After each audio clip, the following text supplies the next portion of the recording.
What happens when a neighborhood's petty rules collide with a woman who's far more than she seems? In the quiet suburb of Willow Creek, where manicured lawns and HOA regulations reigned supreme, Eleanor Grayson lived a life that seemed ordinary. Her modest home sat at the end of Maple Lane, its garden blooming with wildflowers that defied the HOA's strict aesthetic code. To the neighbors, she was just a reclusive widow, a simple woman who kept to herself. But the HOA's latest crusade would unravel a truth they never expected and turn her lawn into a battlefield. Eleanor's days were spent tending her garden, her only companions 2 dogs, Titan, a German shepherd with a scar across his muzzle, and Blitz, a sleek Malinois whose eyes tracked every movement.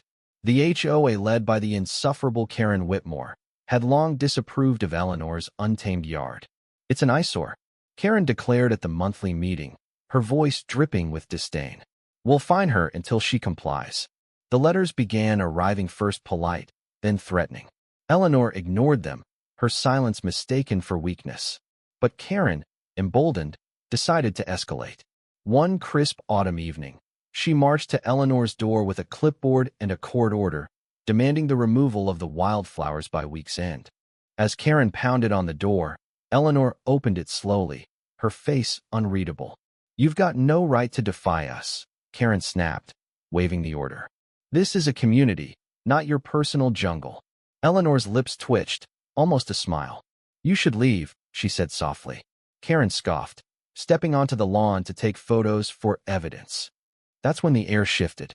Titan and Blitz appeared from the shadows, their growls low and precise, like soldiers awaiting a command. Karen froze, her clipboard trembling. "Call them off," she shrieked. But Eleanor only tilted her head. "They don't like trespassers." What Karen didn't know, what no one in Willow Creek knew, was that Eleanor wasn't just a widow. Before retiring to this quiet life, she'd been a military K9 trainer, one of the best in her unit, with decades of experience handling dogs in high-stakes operations. Titan and Blitz weren't pets. They were elite, trained to protect and neutralize threats with surgical precision. As Karen stumbled backward, Eleanor gave a subtle hand signal. The dogs sprang into action, not attacking but herding Karen with terrifying efficiency, circling her in a blur of fur and teeth, turning the lawn into a tactical grid. Karen's screams echoed as she fled, her clipboard abandoned in the dirt. The next morning, the neighborhood buzzed with whispers.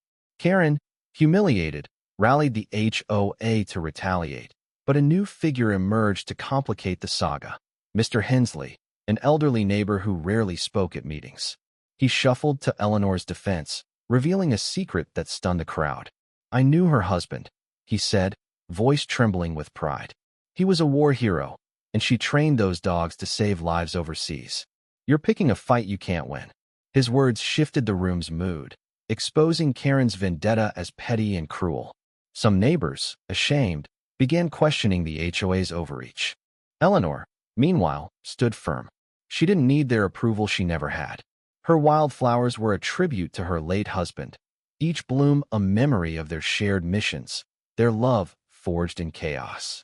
The HOA's threats were nothing compared to what she'd faced in war zones. Yet, she felt a pang of sadness for her neighbors, trapped in their small-minded rules.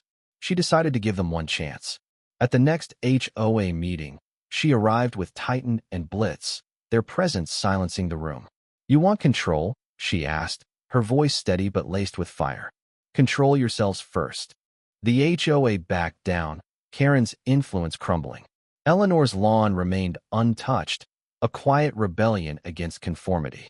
Her dogs, once unseen soldiers, became legends in Willow Creek, their loyalty a reminder that strength doesn't always shout, it waits, watches, and protects. Eleanor's story spread, inspiring neighbors to question rules that stifled individuality. In the end, her wildflowers bloomed brighter, a testament to resilience and the hidden depths of a simple woman who turned a petty battle into a lesson in humanity. Yindi.